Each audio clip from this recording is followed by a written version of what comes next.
ready to dive into these topics. Let's get into these covert contracts. I got some new apparel coming out with super style. Leadership is about making sure that things get accomplished in the most effective manner. You are a relationship guru, right? Listen, I think you're a relationship guru. I think you are a fitness influencer. Kind of like mindset in your business. Why men don't want their women on social media. I might edit this podcast, put this at the beginning. It's always good to, follow somebody. That's a smart woman. Yeah. It's your girl, Gia Macool, and you are here for part 2 with Mr. Zuby over here. So, hello, how are you? And went not the easy route. She could have easily bankrolled, just like all the other girls do in this industry. Hey man, you only learn through failure a lot of times. You're Going through failures, trying again. Don't let fear dictate your decisions, but don't make the same mistakes. I want to end it off right there because that was a perfect ending. I put out a tweet that went viral, and it basically, let me pull back up the tweet and read it because I'll just quote it. I know that you did a little podcast on it. And he needs to wait. I had a baby. And I say, the baby came out of one hole, sis. God gave you 3. He planned ahead. Don't insult the architect. So, I think anybody with a sound mind knows exactly where I was coming with that. It wasn't even about the holes. Because there's some people that don't enjoy any of that stuff, right? Yeah. It's just showing you that you have other assets. You have other things you can use. This isn't about just having missionary sex, guys. This is not being a starfish in bed. No man wants a starfish in bed. He wants a woman who is going to that's going to actually put in the effort. Enthusiastic sex is somebody who wants to please their man. They're giving him eye contact. They're talking dirty. Like, a lot of women don't even understand dirty talk. Like, they don't even put any effort to saying anything. And that's a big part of it. You can't just be quiet. What is this, like a military fuck? Like, no, like you have to speak, say stuff, talk to him. Like, this is all part of intimacy. And I think that women would be surprised how much better their sex life could get if they just put a little effort into it. Yeah. So that tweet was basically because I have been speaking to so many men over the course of years that told me that after the baby came, it was not a year, not 2 years, but I'm talking like over 5 years before they had any intimacy back with their wives. Okay. And every single time they would talk about it, they would be understanding. It wasn't like they were forcing, they were letting her take the lead in that area. But without doubt, she was always the one to be like, I have hormones, or I don't feel like it, or I don't need to do this, or tell him, go use your hand. So when you say, no, he needs to wait, go use your hand, you're basically teaching your man that it's okay to find sex elsewhere. And I mean, it starts with little things like that. Like, go find another woman attractive. Go in your room and go handle it by yourself. And then you wonder why he doesn't want you anymore. And he doesn't even ask for it anymore. Maybe that's because you told him to go use his hand. You told him to go take care of it and leave you alone. Now, what if you had told him, okay, let's kiss a little. Let me do a hand job. Let me talk to you dirty. What if I had just been there during the whole process? Then he wouldn't have been desiring and watching somebody else do what he wished you would do. But see, they don't want to talk about that. They want to get mad at me and I'm the horrible person. I think that was a little eye-opening because I had DMs, like, if I had showed you those DMs, they would have blew your mind. I mean, there were women telling me, end your life, take photos of killing yourself and send me when you're dead. You are a horrible, wicked, evil, vile human being. Go end your life. I mean, like, the things women are willing to go online and take the time to DM somebody to tell when they could be taking that same energy and doing that, like putting it where it matters, really shows where we are in marriage and how women decide and prioritize their time. I don't sugarcoat stuff. I say exactly like it is. I'm not going to dance around to save people's feelings. I'm not say it the nice way. I'm just very forward. Yeah. So I think that's why people go like, whoa, Gia's so like savage and wanting violence. No, like that's just, I grew up with my mom being that way. Everybody in my family's, my husband, if you meet him, you would be like laughing the whole time. Like a lot of it is from him. you know, like he'll just tell you like, shut the fuck up. Like he doesn't even care. He just says it. Yeah. So I mean, like these are the people who I'm around. So I say it as is. People just naturally assume sex, and they assume vaginal sex, and that's the box that they're stuck on. And I was like, I mean, do we not have imaginations? And then somebody would say he has a hand, and I was like, I have hands, right? Like, sure, sometimes, yeah, that can be fun too. But you know, Well, like you said, women do not give birth orally. Okay, Yeah. baby's not coming out of their mouth. So that means that you have a mouth and your mouth is fully functioning. So if you have time to rap on Twitter and call me a horrible person, you have time to go give your husband a blowjob. Okay, use your mouth to where it's best utilized. Not coming at me for your husband who's complaining in secrecy. Hey, she doesn't want it anymore. I stopped asking her. I stopped. You know how horrible. Like that's. I say this all the time. If you do not give your husband sex when you and him both agreed, that's part of the covenant of marriage. Yeah. That you are exclusive to each other. He owns your body. You own his body. So if you get into a marriage and you tell him, no, you don't own this body. What you've basically done is you have broken your covenant to marriage. You are no longer, you've broken your vows. And when I say that, oh, I'm this horrible person. No, that is the truth. You broke your vows. If you've said no so many times that he goes out and finds it somewhere else, you're going to say he broke his vows. Right? That's the thing. They don't want to talk about like, oh, I can divorce you now because you cheated on me. But they don't want to talk about the years that he went without sex. And the years you told him, go take care of it without me. Oh, well, he took care of it without you. So what now? Yeah. Right. And we were talking about the post that you made too. Like, it would crush me to be in the room, putting the baby to bed, coming out, finding Rob with his hand on his cock and some sexy chick on the computer. And like, what? Really?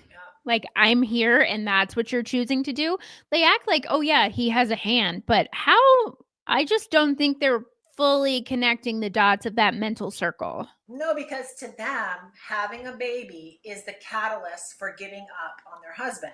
It's why a lot of women get into marriage. It's this whole, I don't need to work anymore. I'm going to have a baby and the baby is going to be my ticket to easydom. That's why they gain weight. That's why they stop giving sex. That's why the kid becomes their world. And then when the marriage crumbles, they say he was the selfish one. It's projection. Yeah.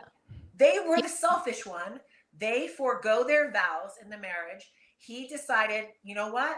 This is not what I bargained for. You know how many husbands I've talked to and they've told me that they felt clicked and baited by their wives?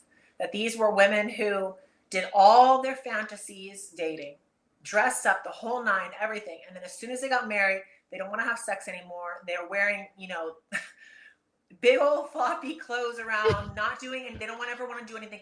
The kid sleeps with them now. They don't want to leave the kid out of the bed. This is not what they bargained. This is not what they signed up for. I get that there will be changes. We all know, we're both married. We understand there's going to be challenges, struggles. There's going to be changes here and there. But ultimately, we always come back to why we fell in love with that person. We always try to keep that fun, that excitement that was there from the beginning alive.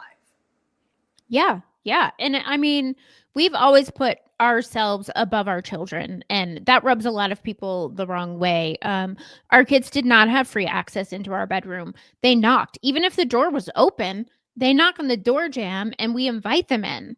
So, I mean, it's not that they're never allowed in, but it's our bedroom. It's our space. That was well understood. They slept in their rooms to the best of our ability. Sure. Occasionally, we ended up with the nursing child in bed for a couple of hours, but it was not the standard. They did not sleep. We did not have a family bed. And by doing that, we've always known that we were our top priority. And then when the kids are now grown and out of the house, we're not left wondering, what are we supposed to do together? Right? Like, we know exactly what we're supposed to do. In fact, now we have, quote, more freedom and more time together to do those things. We weren't left wondering, who is this person, right? Because Exactly. we've always put each other above the children, and our children would tell you that too. Yeah. And that's the they're way it should be. That's the way it should be. You know, the umbrella was God, husband, wife, children, relatives like father, mother, okay?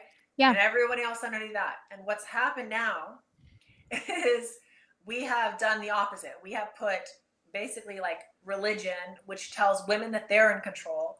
And then the women put the kids, and then the husband under that. Well, actually, no, sorry, the government's even over that, right? So the husband's like where the relatives and the friends were, all the way at the bottom. That's what's happening in the West. And then we wonder why marriages are failing 70% of the time. Yeah. Priorities are off. It's crazy. It's crazy.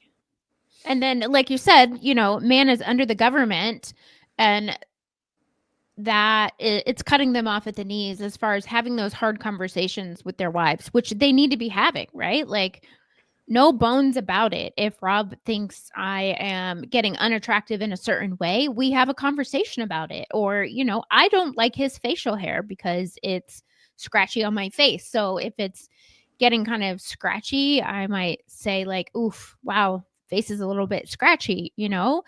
And like, this is how we find balance. We need to be open and honest with each other.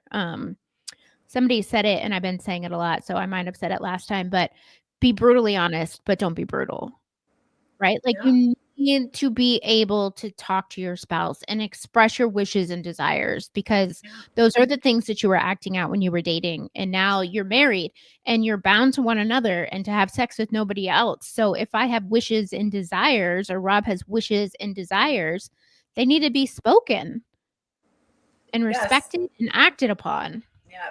That's another issue. Like, men shouldn't be walking on eggshells in their own home. So like when I say stuff like this on Twitter and I get a lot of heat, I laugh because I'm like, all you're telling me is that you live in a house where everybody bends to you and they have to walk on eggshells to say it. Because all of the guys in that tweet were like, yes, finally somebody said it.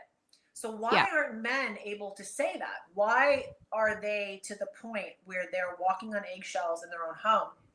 It's because these women have gone to the point where if they say anything, they weaponize sex even further.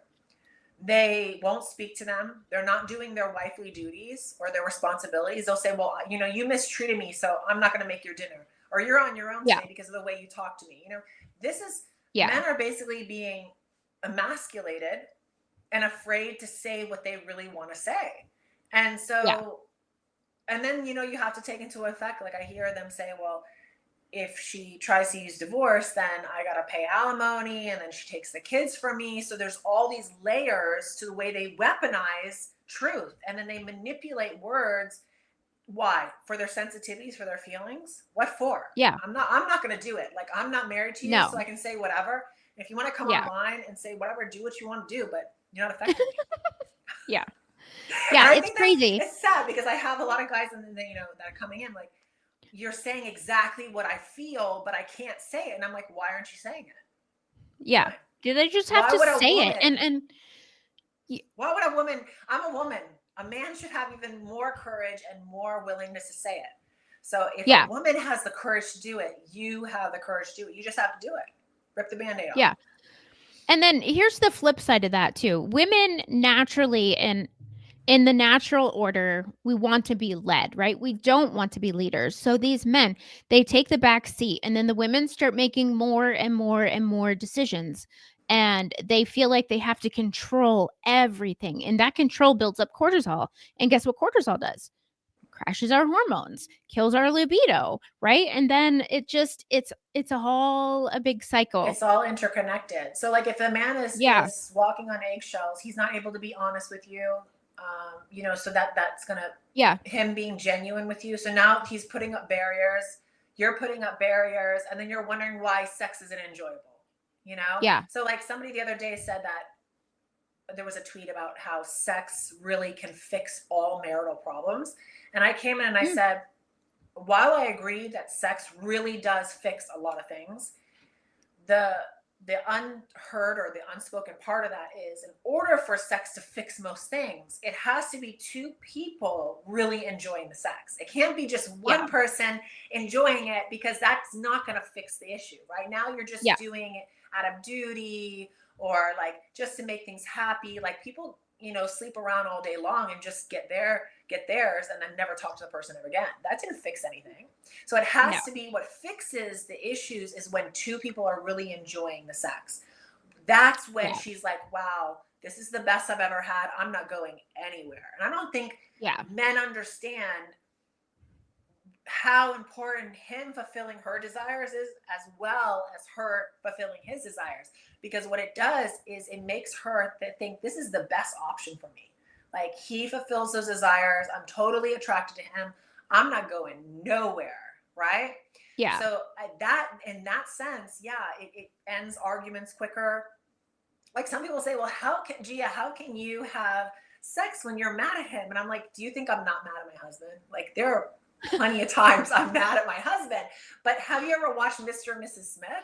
Like, angry sex. You know, it's like having fights, but with dicks and pussies. You know, it's way more effective. You know, like you Rob have to be just willing to do that. We had a really frustrating day the other day, and Rob said, you know, the best way for me to get out my frustrations with you is sex. Pound it out, baby. I mean, like you said, like, and then you the remember over. The next day the argument is done. So like, you remember me and my husband have a problem, like, we take it out in the bedroom, okay? And guess what? That problem is over the next day. So yes, sex does fix things, but it has to be both mutually enjoyable for it to truly fix it. And if two people or one person is just doing it just for the sake of doing it and just, let's get it over with, you know, like this, what women do, just get it over with. Oh, is it overdone? You know, I think when I hear that, I'm like, get into it, enjoy it, have fun, and then you're going to notice it's going to fix a lot of problems. Yeah. Yeah. I heard about, going back to the walking on eggshells, this cute anecdote that this marriage counselor was talking about the other day. And he said, you know, you get into these ruts of the woman making all of the decisions. And so there's you have to take a stand as the man and start making decisions. And he was like, it can be as simple as this. And we've all been there. What do you want for dinner? And the wife says, I don't care. And then so the man says, I'll have Thai food. And then she says, no, I don't want Thai food, and comes up with a million reasons why that's not a good choice. And the man says, okay, fine, dear, whatever you want. So this pattern continues. Well, one day he decides this is going to end now. And so she says, what do you want for dinner? And he says, I would like Thai food. And she says, no, I don't want Thai food. You know, a million reasons why it's a bad idea. And so then he politely says, without an argument, okay, I'm going to go get Thai food takeout. And then she's left to either get Thai food with him or get something else. And the point of it was, he didn't negotiate. He made a decision. He stuck to that and then lets her react. He's not disagreeing with her. He's not telling her that she has to have Thai food. But eventually, this is going to solve some communication problems. And I just found that, I mean, and it's not just food, right? Like, he's talking about other things. Like, eventually women, like, you just have to end the cycle. Somebody has to end the cycle. And so you just have to stop walking on eggshells and start making decisions. Maybe that's as small as what you're having for dinner this week. Yeah. But I thought, like, you can see that cycle developing, right? Like, you keep asking him what he wants for dinner, and then you just keep coming up with the reason why whatever he said is not good enough. He's going to stop asking. And that goes for everything, like even sex, you know. It's like, oh, the whole pregnancy thing. Oh, she needs to rest, or she needs to, you know what? But how does she have time to watch TV? How does she have time to anything in general? Yeah. And she has time to do other things. She has time. She has two good hands, a mouth. She has this is not about sex. This is about showing that he is important to you. And anybody who misread that in any other sense of the word wanted to. They want an excuse because it triggered them because the shoe fit. And I always say, if the shoe fits, that's why they're upset. Because if it doesn't, you move on. Yep. Yeah. know? Yeah. And it's the same thing with like pregnancy and weight loss, or even, I'm just talking about in general, all these girls, younger and younger, I'm seeing it. It's like, even I saw the other day a family member, 21, 22, these girls are blowing up already. Like they're getting overweight that young. Like your husband said a tweet the other day, he said, maybe that's why men are going for younger and younger and younger. And it's because we have seriously a problem in America of girls getting obese way too early, you know? Yeah. That's why I say don't go by how, I tell men, don't go by how she looks now. She may look hot, but don't go by that, because look at her mother. That's the number one. Look at her mother. Look at her eating habits. Yeah. Okay. What is she eating? How does she eat? You know, these are going to tell you where she's going to be 10 years or even 5 years from now.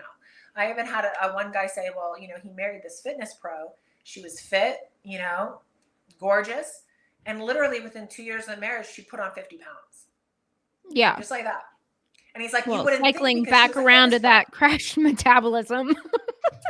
But it's that, it's, you have to look at their eating habits. You can't just go by how they look now. What are they doing? Are they getting up every day? What are they putting in their mouth? If they're getting excited and they want to eat out all the time, and you can tell they're eating processed foods, or they love to eat the wrong food groups, just know that is going to get worse over time. And everything that happens in marriage gets 10 times worse down the road. Yeah. So if she's bad with money, that's going to get worse. It's going to get 10 times worse. If she's eating wrong, that's going to all that. And same thing for the guys. If he's smoking a little bit of smoke here or there, guess what? He's going to be smoking a lot more when he's stressed out in the marriage. It just kind of like a domino effect. Yeah. Yeah. And I mean, it's no secret. These relationships, they take a lot of work. They take a lot of communication. Yeah.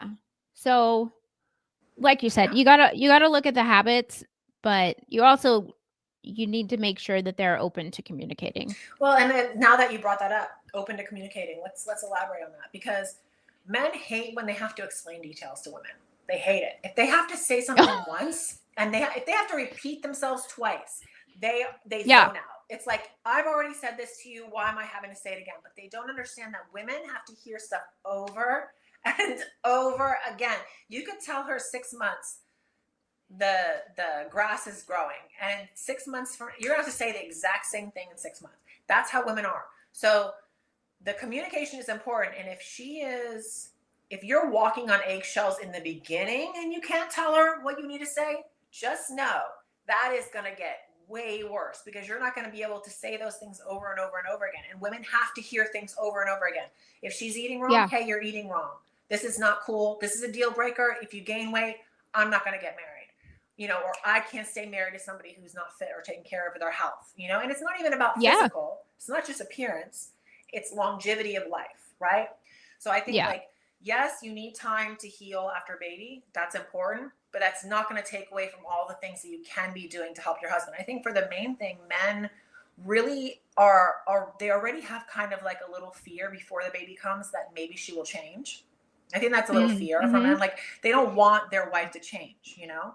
So that's already there. And then if she doesn't take that into consideration and jumps right into putting him second best,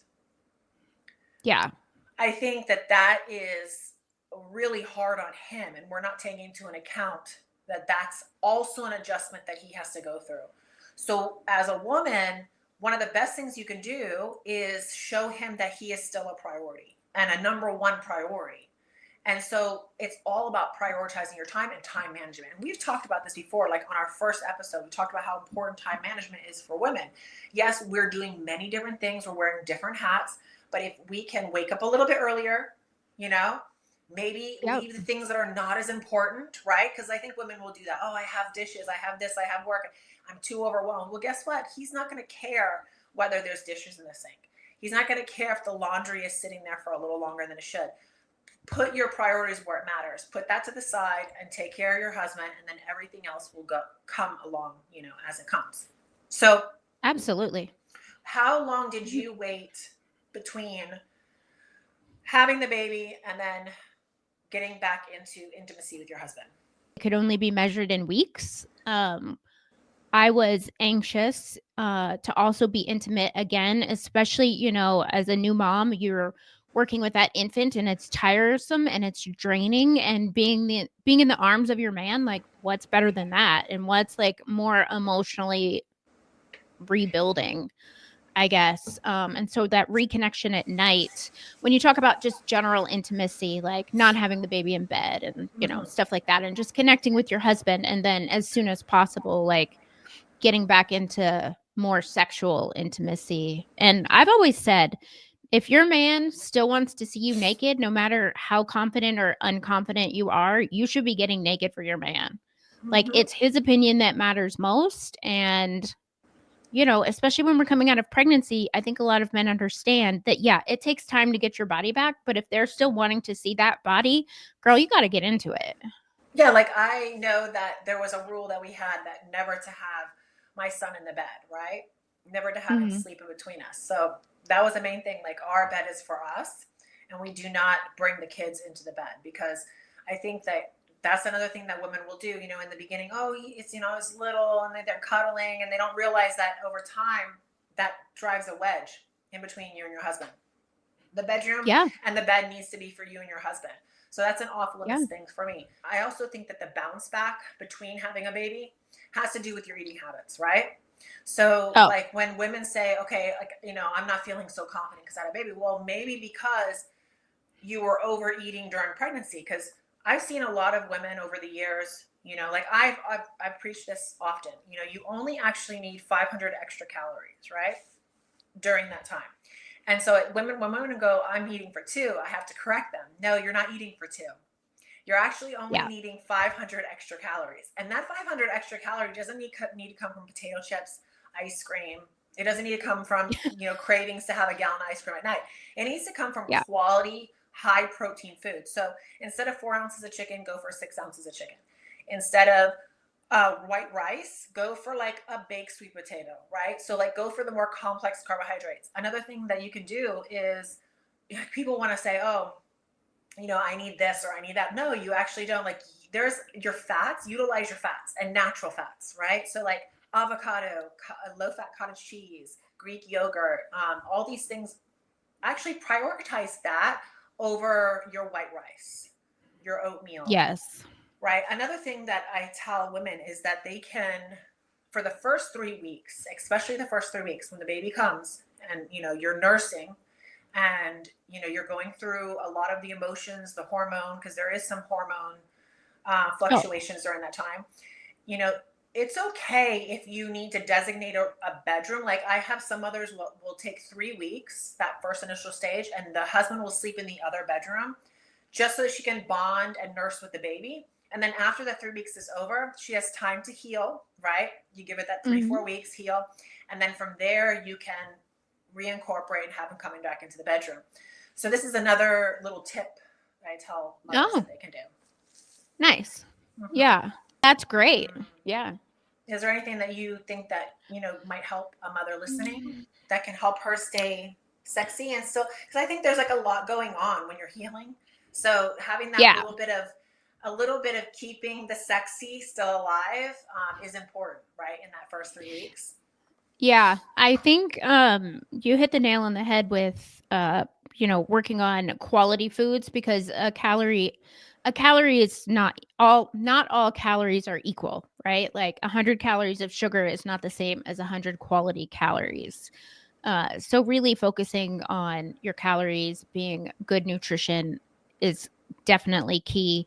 I see a lot of new moms, you know, they don't want to get dressed. They want to stay in their pajamas or like hair up in a messy bun.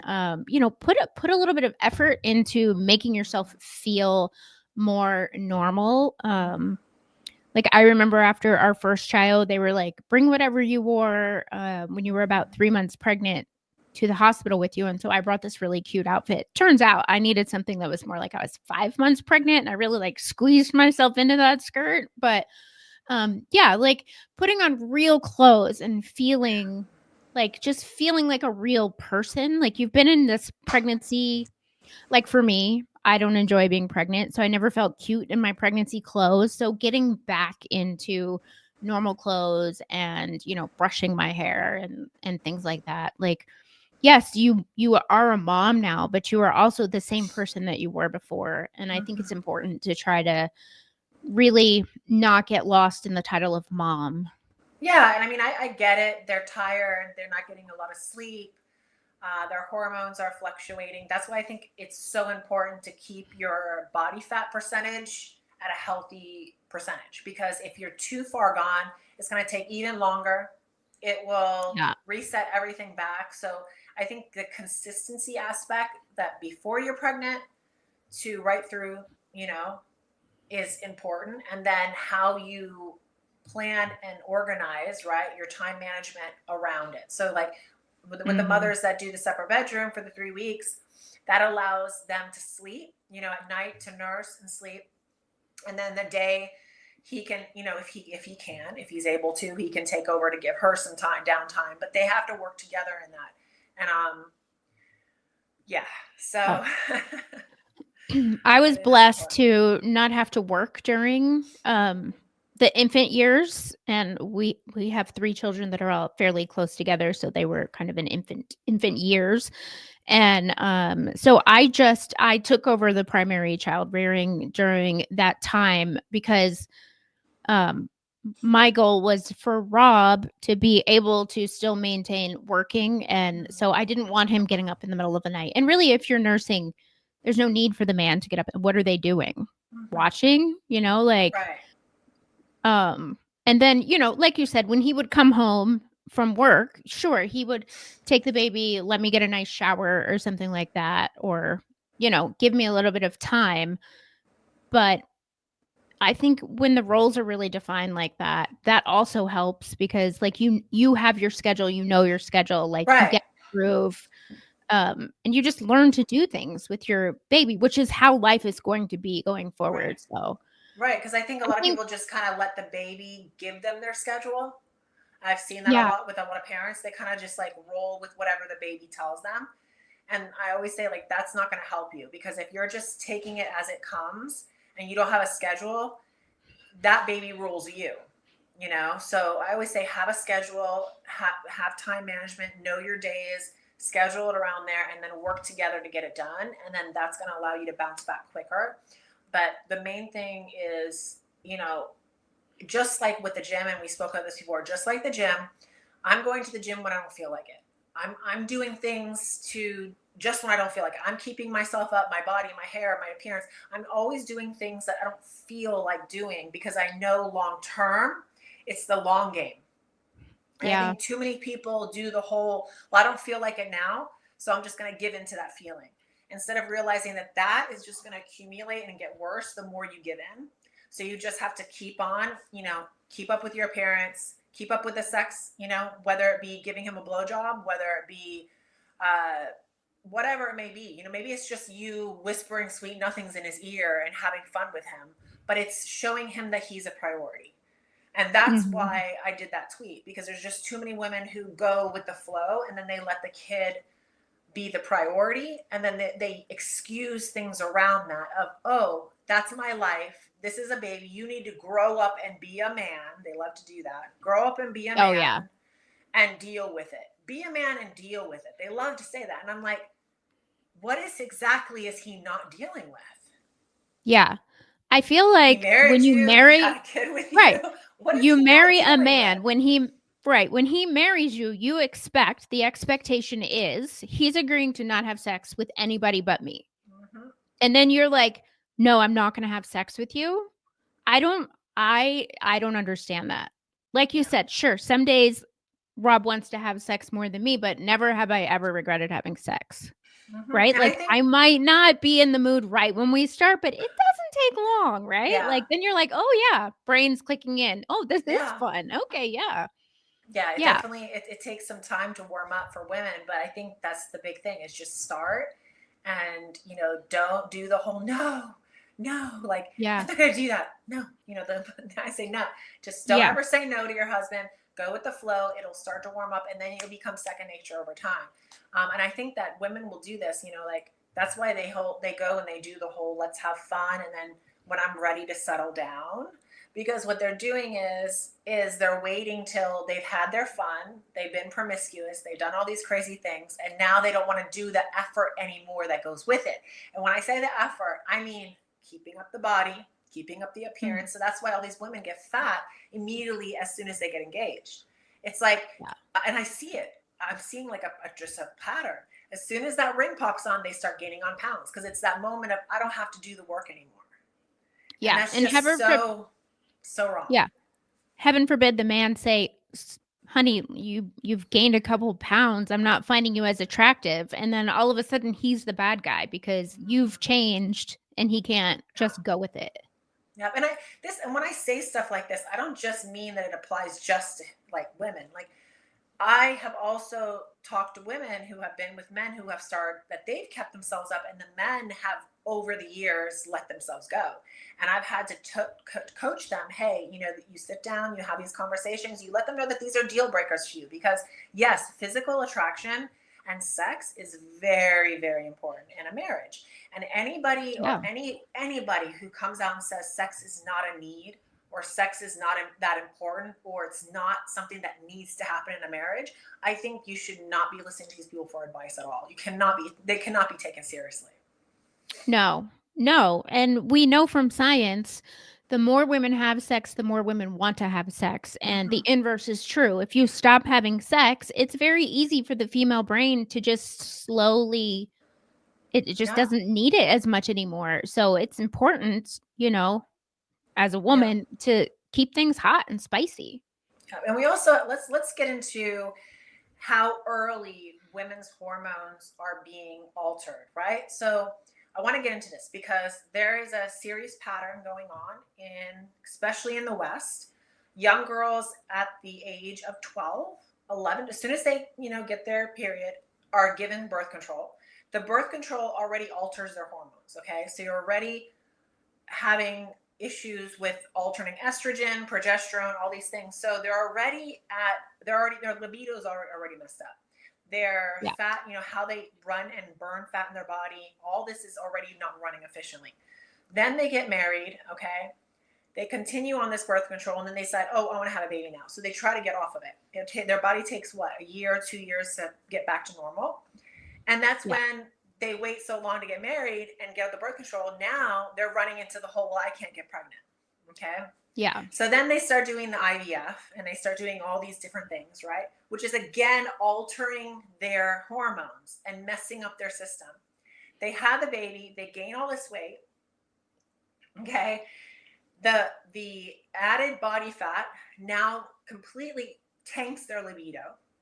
The hormones never come back from pregnancy. So they're literally living in like a depressed state from the baby.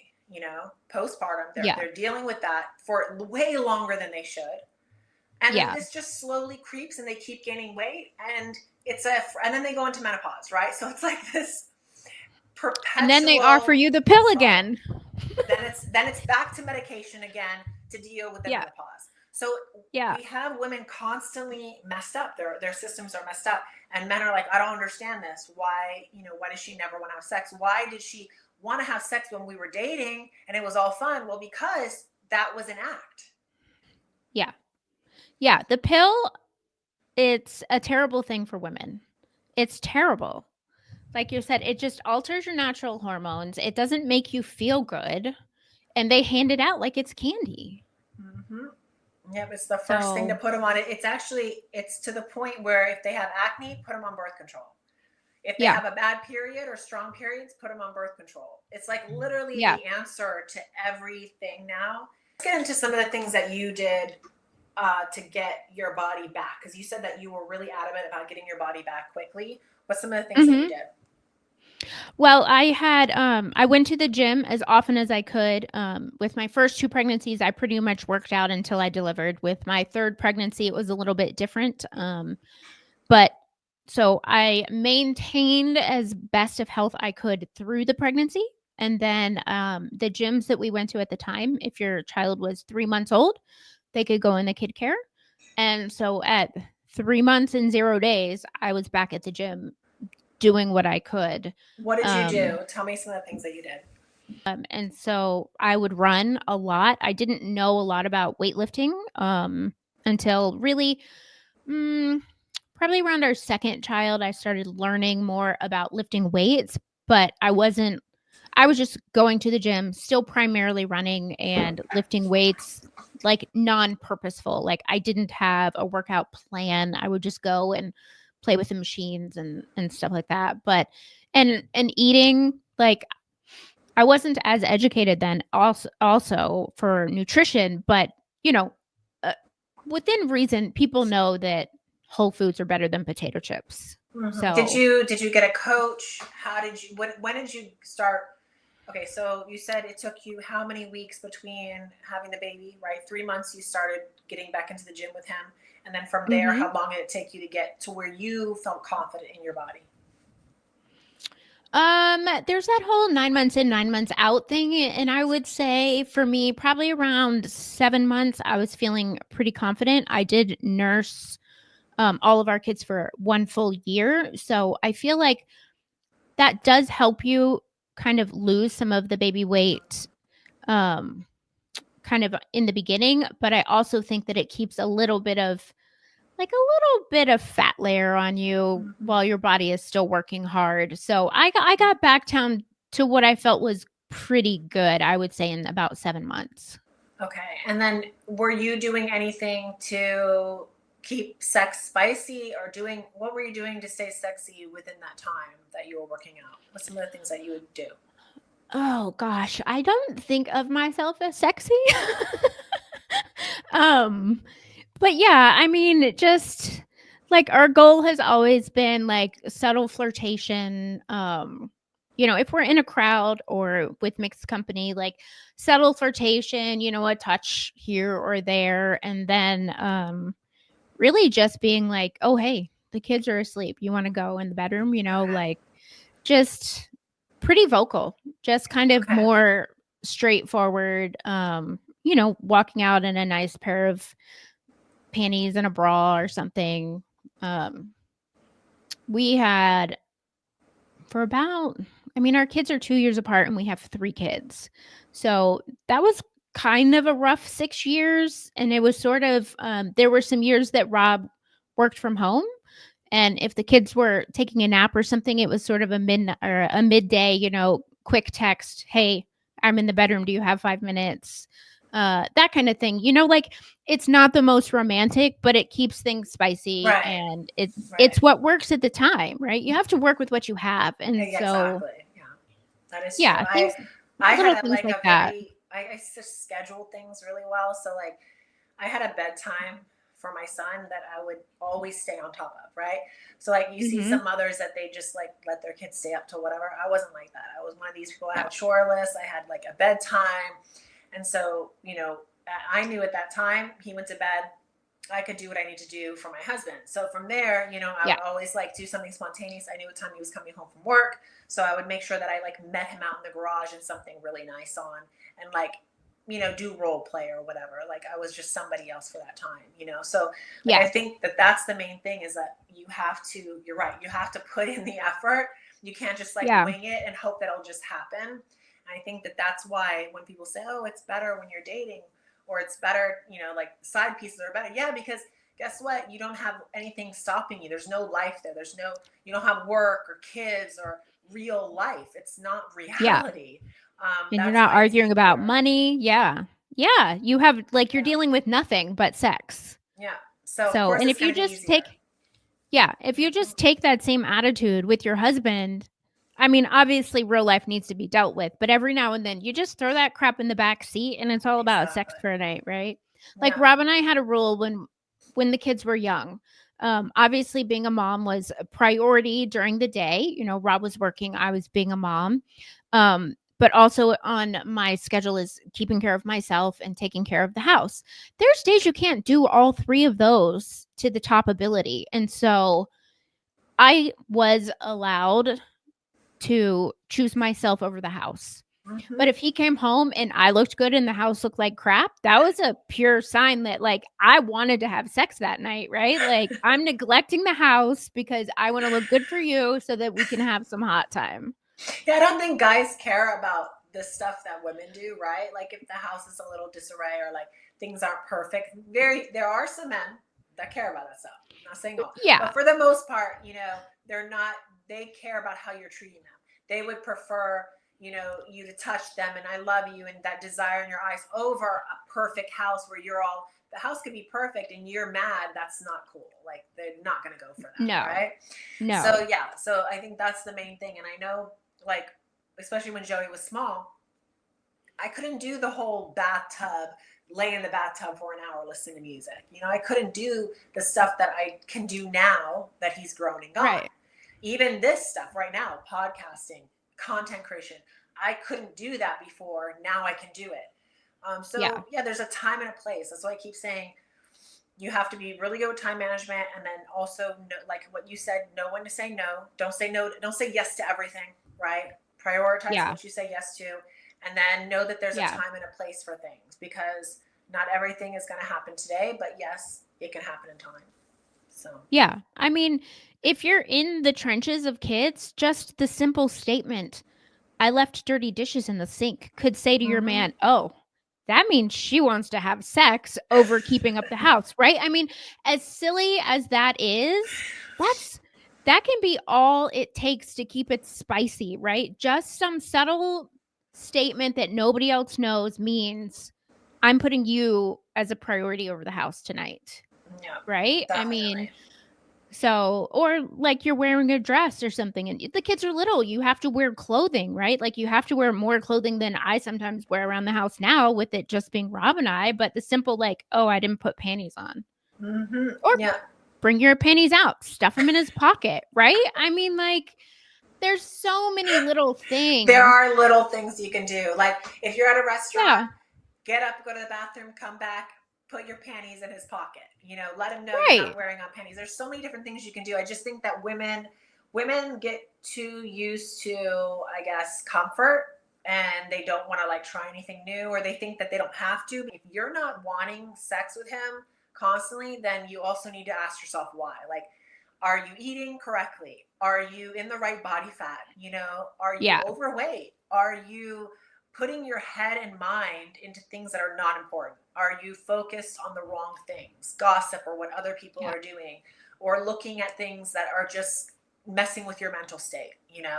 A lot of times I notice we live in a world of social media where women will compare themselves to other women, right? So they'll see what other women are doing and like, oh, I'm not going on trips all the time, or I'm not shopping all the time, or I need a spa day. And they think that because they're not doing that, they're not living their life. But they don't realize that these women who portray that are not doing that all the time either. They're just highlighting it. And a lot of times what they're having to do to even highlight it is things that you're not privy to. Like you don't know what they've had to do, or that they're in credit card debt, or they're, you have no idea what they did to get there. So never compare yourself to other people. Yeah, especially what you see online. And like you said earlier, women are so mean and so brutal, and you can be like, oh, I eat healthy and I work out and that's how I keep this body, and they're like, no, you probably are, you're doing cocaine, or I mean, that's one of the crazy things I hear, or like you're throwing up all the time, or, you must not eat. We just had this huge Twitter X, I don't even know what to call it, conversation with this lady, and she was like, Avis is malnourished. And I was like, I mean, do you see these cheeks? That is not malnourishment. Yeah, there's a lot of like mentally unstable people online, because I've never had any of these weird things happen to me in real life. I do think that a lot of people will not say what they want to say in your face. So that does kind of, but for the most part, online, the things I get, it's just, it's very volatile to be a female online. And like of recently, my husband's like, maybe we should just consider not being online, and I get it. Like, it's just like, you can't win. They're always going to find something, like I'm going to be heading down to Vegas the end of the month for this convention. Oh, right. And Yeah. I am going to be doing a podcast and basically going to talk about a very important topic of what they've done to me like over the past years. Like 15 years ago, they stole some private content that was personal content, hacked and used on social media, and they've been making money of it. And I have not received like anything. Like, I don't think people understand that the magazine covers, everything I've ever done, I never got paid for. Yeah. I never even got the audacity. And they never even give me the common decency of saying, "Hey, can we use your image?" It was used without my acknowledgement, made money without me making a single penny of it. And yeah, so me getting offline would actually do them a huge favor, because now there's nobody there to counterbalance the narrative. Now there's nobody telling the truth, so they can say whatever they want. So this has always been my way of like, hey, you want to talk? I'm going to be here to let you know the real story. If you want to listen to the lies, you can listen to the lies, but I'm here to tell you the truth. Biggest shamers are some of my heavier friends. They'll be like, well, you don't eat normal food. I hear that one a lot because I try to eat anti-inflammatory foods, or you're just lucky. Like, I don't work for it. I've heard that one. We were not meant to eat the processed foods. So I laugh because it's a mental disease that we have in America, that we think processed foods are normal foods when it's actually the opposite. Yeah. It's crazy. Also, the word diet, right? Like a standard American diet. Diet just means the food that somebody eats. It's been kind of demonized to be this bad word. Like, you're on a diet. And yes, you can be on a diet, but like, my regular diet is just my regular food, right? And like, that whole word has that stigma tied to it. So I try to use like meal plan, or I don't know. I also don't like when they do the whole, well, you can't have, seed oils, or sugar is bad, or fruit is bad, or dairy is bad. Like, you hear all these, right? Don't have coffee, don't do alcohol. And I'm like, no, you can have all that stuff. You're still going to be okay. It's when you over consume one food group, or you restrict another and over consume on the other. It's all about imbalances of your diet. So. Yeah. I like to tell people that I'm talking to, there's no bad food. There's only bad quantities of food. But also that whole, like, you can't have. I can have anything I choose to have. I choose not to eat or drink some of those things because food is either killing you or making you healthier. So ideally, we're eating the foods in the making you healthier category, and occasionally having the others, but you know what I'm saying. Now, you got into competing after the babies, no? Yes. So after the babies, I did get into more weightlifting and really kind of, doing my own research. And I reached a certain point and my body was, a very acceptable body, but I wanted to know, I was turning 40. And so I wanted to know, like, could I be better? What could I be doing to be better? So I hired a coach, and my coach was into the bodybuilding world, and she was coaching bikini competitors. And she said to me, you have a really great framework. You might enjoy this. And so she was like, let's take a couple of pictures and put you in some poses, and you can just tell me how you feel about it. And then, so the more I learned, the more I was like, yeah, this could be fun, because it's just an added challenge. It's like a bonus, right? Like, what I wanted to do is work on my body and be very proud of it. This was sort of a celebration of that, being good enough to step on stage. Well, women a lot of times have that lower belly fat. It could be just a hint. Like, even some of the leanest women have a little bit of just extra belly fat down there. And then, what we call saddlebags. This is where women carry their stubborn fat, right? And so I'm no different. And so I had those areas. But as you know, the leaner you get, those areas will eventually get lean, but it comes at a cost. It comes at a high cost of hormones, especially back then, I mean, the sport was way different back then, and they really pushed the envelope of it's not really healthy anymore. They like step up to that line of how can you be your healthiest, and then they pass it, and your hormones, they just tank. And then being a bubbly, enthusiastic wife gets really challenged. And then you really are not being able to eat anything you want in moderation, because when you're pushing for that level of fitness, you know, every macro counts. So, yeah, that's what I did is I basically strung myself out and crashed my hormones. And fortunately, I came out of it rather gracefully for me. I didn't really tank my metabolism too much that it wasn't recoverable. But it's a dangerous area. So, so for those listening, when you say things like I tanked my metabolism, so basically what you did is you created metabolic damage by dieting too hard, too extreme. So your body didn't want to budge. Okay. I talk about this a lot because you can't spot train fat, right? There's no way that you can and I know everybody has their areas, their problem areas, like for me, it's my back of my arms. Like that's where I accumulate fat. So my abs are the first to lean out, which is so random, right? Like that's not normal, but my abs always get very, very vascular and very lean very quickly. So I'm going to be holding a higher body fat percentage, but I still have my abs. But this is the area I don't like, right? So I have to suffer.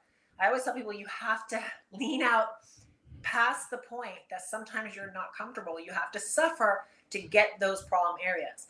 And I think that it can be, you can manipulate it through supplements, right? So for instance, I talk about the berberine a lot because berberine helps the glucose levels and it helps keeping you from having sugar cravings or just how you utilize the calories in your body, the fat. It helps go after stored areas.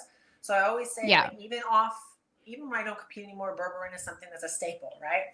I always do that. And then also, you can watch your hormones, make sure that your estrogen isn't dominant, make sure your progesterone is good, all these things. Your testosterone is a little higher, I recently did my blood and my testosterone was excellent, but I mean, sometimes testosterone is so low on women, they don't even realize it.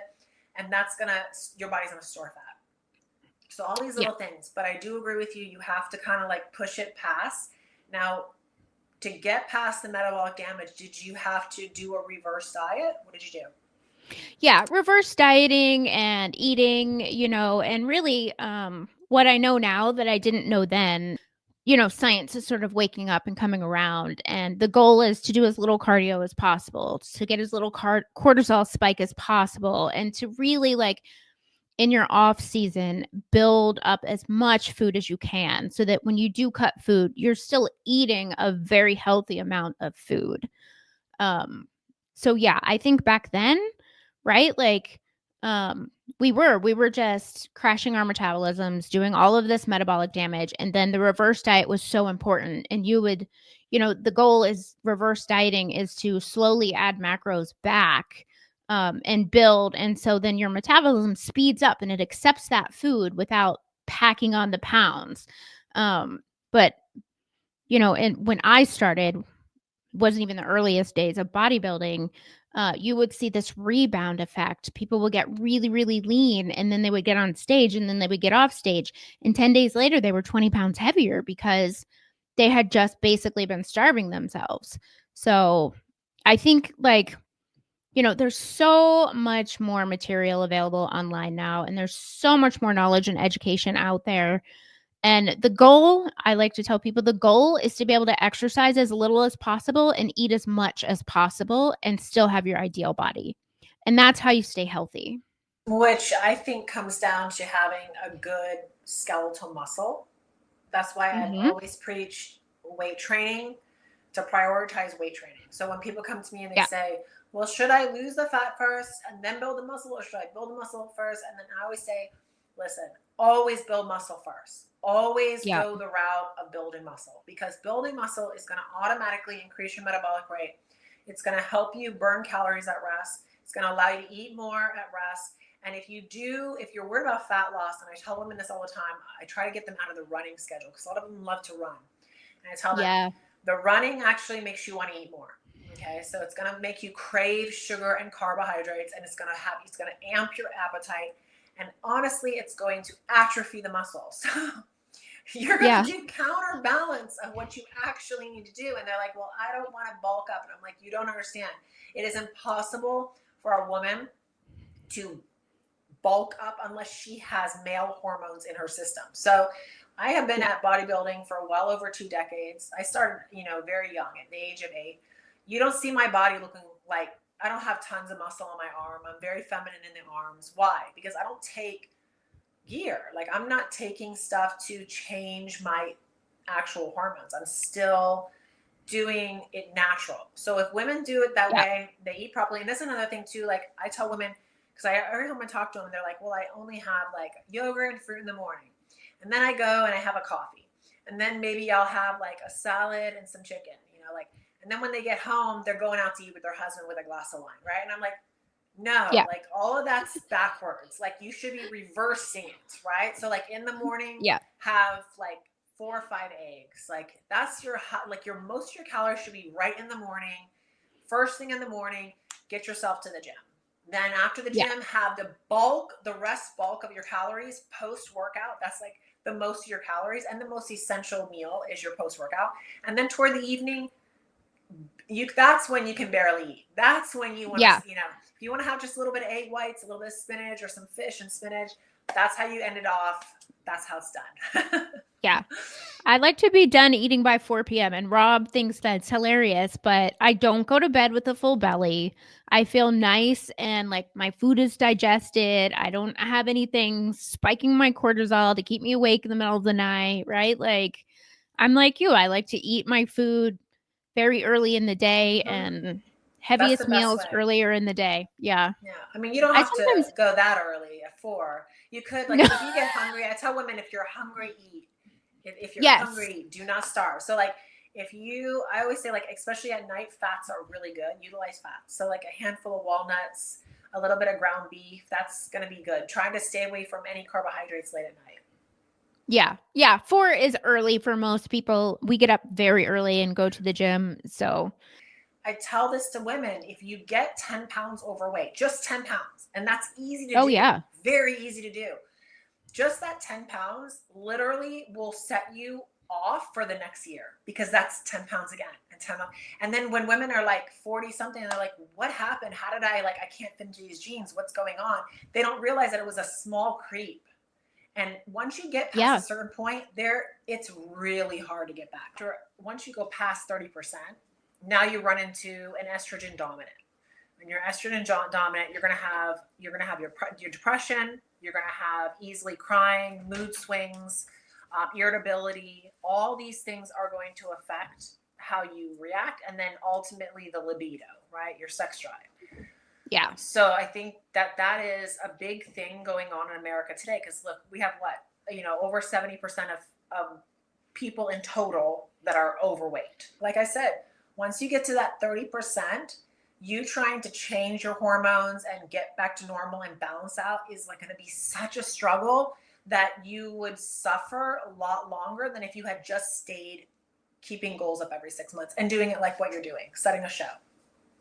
I think a big contributor is sugar and our food and sugar addiction. And I think that's definitely contributing to, when you say that 30% body fat, like we're definitely getting into that arena when we're overeating sugar and just messing up all of our hormones and stuff like that. So to me, that is the number one contributor. I know myself. If I feel good, I'm going to put on that tiny little black dress, right? Absolutely. I'm going to show my legs. I'm going to not wear a bra. I'm going to walk around the house naked when I'm feeling good. So women really do operate off of feelings, off of emotions. So if they're not feeling good in their body and what they like in the mirror, they're going to project it. And that's why I said that when I get these crazy hate stuff on Twitter, oh, you're this, or I laugh, because I'm like, you are just projecting what you see in the mirror back at me. I'm a complete stranger. You know nothing about my life. You don't know where I'm coming from, what I've done. So you can't tell me that you know me. right? So if you're telling me that I'm this and I'm that and I'm this and I'm that, that means that you see yourself in the mirror in a hateful way, and now you're projecting it. And women do this all the time. How they feel about themselves, they project. I run into Rob's office and I'm like, oh my God, did you know this about me? And then I read him something and I was like, oh, did you know that you're a terrible, horrible person? Let me tell you what this person said. Married, though, I think being a wife, I love that about being a wife. The opinion that matters is my husband. So it's such a freeing feeling being online and being married. And I tell women, like, there's no other way to be online but to be married, because being single or being by yourself and having to deal with everybody coming at you, that's too much for any woman. But when you have a husband, you know their opinion doesn't mean shit. Doesn't mean nothing.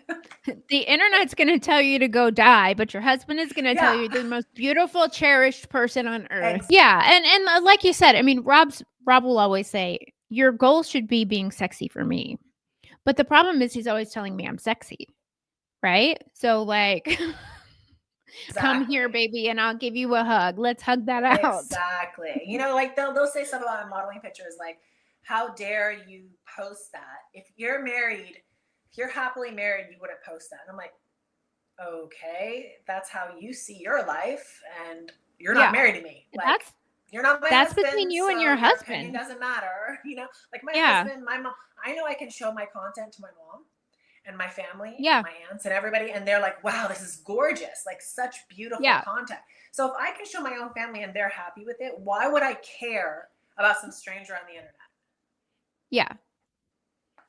I mean, it's crazy. You can wear a bathing suit and it's fine. You wear lingerie that could be bigger than your bathing suit and all of a sudden it's shameful. Yeah, you know, I had lunch today with a good girlfriend of mine that I've known for decades, and she teaches pole, you know, pole dancing. Oh yeah. And she has a studio, and then she also does, I taught belly dance for years and years. I performed in shows, did fire eating, and you know, she does posing practice for the competitors. She's also a bikini pro, and whatnot. She's been married for years. She has 3 kids, you know, but you would never know. You know, she keeps her. And we were talking about that, like, we embrace the different sides of a woman. A woman has many other things to give, like not just a mother, not just a wife. She's a dancer. She's an artist. She's a creator. She brings beauty to the world. You know, and I think that we should be embracing that. And I told her that we should be embracing a woman's sensuality. That's part of femininity. We have to be encouraging women to keep that side, keep the hair long, keep their bodies up, wear sexy clothes. You know, go learn pole dancing, learn to move seductively, you know, put on some stilettos, you know, show your midriff, show your legs. These are all things that a husband is really going to appreciate and value. And it's something that you don't necessarily grow out of, because I will be 80 years old deadlifting, you know, right? I'll be 80 years old wearing a black little dress. I'm not one of those people that believe in, like, you have to like be in a frumpy outfit just because I got old. Like, I don't agree with that. And I think that that's why a lot of men look at younger and younger women, because they're not getting that home. They're not getting the woman who embraces her sensuality, who's comfortable in her own skin. We need to be encouraging that. Yeah, for sure. Age does not predict when you stop working out, for sure. And she, you know, her husband owns his own business, and she stays there and helps him in the business. And she has 3 kids, and she's still a mother, and she prioritizes her husband, but she still has these little sexy hobbies, you know? So sexy hobbies, they're important for women. They are. I just started taking at the gym a hip hop class. It's basically hip hop. It's gym based hip hop, but you know, I'm like, it's boosting my confidence. It's helping me like figure out how to move my body a little bit. You have to do things. Have fun, joke with life. I say have some sense of humor. Like on Twitter, we need more gratitude and we need more humor. Way more. Laugh at things. When people come on and say whatever, I just laugh. You know, if you know yourself, I said that to my girlfriend. I said, if you know yourself and you know what you bring and what you've done in your life, nothing nobody says should bother you. It should completely roll off your back, laugh at it, and keep on going. If it's triggering you, if it's making you upset, you have to look deeper. You have to, why is it? Is there something that I Right? could be doing better?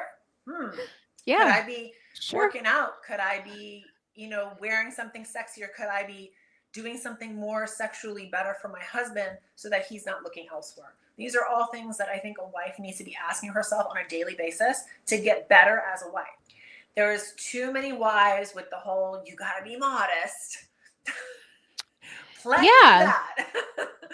But there is not enough with being and embracing sensuality as a woman. And I think sensuality is part of femininity. I have guys asking me, hey, help my wife be more sexual. She's not sexual and she doesn't want to dress up. She doesn't. And I mean, the best conversations I've had with women is just telling them, listen, put together a rack of your favorite things, and every night throw on something. You don't have to do hair and makeup. This is not a production. Yeah. Just put on something sexy and walk around for him. That's what he wants. Yeah. Yeah. Seriously. The other day I just wore my bathing suit for no good reason. See? I saw that. Yeah. That was that was it was a cute photo. Yeah, you didn't have your hair and makeup done, but it was like, they don't care about that stuff. They don't care about, like, every year. And in this convention that I'll be at in Vegas, the whole talk is going to be about what is the recipe to success, because there's a very clear recipe, right? And there's ingredients, and those ingredients, it doesn't matter what you do. It doesn't matter if you want to achieve 10 million followers, you want to write a book, you want to become an actress or an actor. These ingredients are going to apply all across the board. And that is, have a vision on what you want to do, right? Know exactly where you're headed long term. Get obsessed about that vision. And this goes for wives. Get obsessed with pleasing your husband. That word obsessed gets a bad rep, right? People go, oh no, you can't be obsessed. Like, you're obsessed. Ooh. I'm like, no, obsession is what drives discipline. Obsession is what drives commitment to act. Because you can't just be motivated. Motivated is a general desire, right? General desire doesn't take you anywhere in life. Anybody can have general desire. Your haters are generally desired with you. They generally desire to know what you're doing, but they don't have the skill or the obsession with their craft to get good. So what do? They focus on you instead of going and doing something better, like pleasing their husbands. So you need obsession. Obsession drives discipline, commitment, and then mastering the monotony. What makes you as a wife, being married this long, continue to please your husband? You went through monotonous moments, right? That every day you wake up, take the kids to school, make the lunch, right? But what makes you get better? Every time you're doing those, you get enthusiastic. You learn how to do it better and better and better. So master monotony, and that's enthusiasm within the action. And then last but not least, master rejection. You have to be willing to say, you know what? I don't care what you say. All that I care about is what my husband thinks. And everybody else doesn't matter. And then keep moving forward. Yeah. And that's really, if you have those ingredients, you'll be successful in anything that you choose to do in life.